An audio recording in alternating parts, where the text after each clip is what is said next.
what the Bible says we should do today. You can't get that. It's not, it doesn't work that way. The high context societies and asking the right questions, biblical hermeneutics and cross-cultural communications. And I'll leave a link in the description, and I'll just read the introduction and you'll kind of get an idea of what we mean by high context and low context culture. Most American and European interpreters come at the biblical text with a low context set of assumptions and ways of thinking. Unfortunately for us, the Bible was written in a very high context culture or society. So high context societies produce sketchy and impressionistic texts, leaving much to the reader's or hearer's imagination.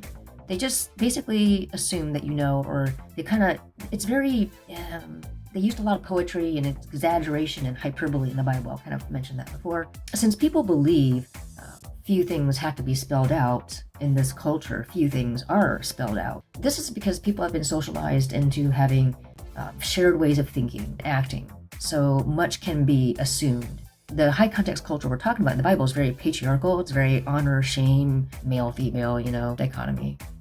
So implications. So for many of us Westerners, we tend to falsely read the Bible as a low context document. We look mostly for explicit prescriptions when they're not really there. We want the Bible to tell us point blank what we should be doing point by point, and I'm just going to leave it at that. I'm going to stop reading this article because I kind of think you're getting the gist of what I mean.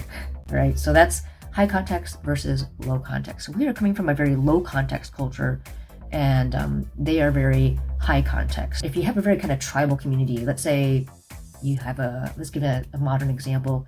A family reunion is very high context. Everyone gets the inside joke, right? Because you've all known each other all your life. Low context, we generally, Westerners, we live in a very low context culture. Very, very different from what we're reading about in the Bible. You can't get a one-for-one. The Bible says we should do today. You can't get that.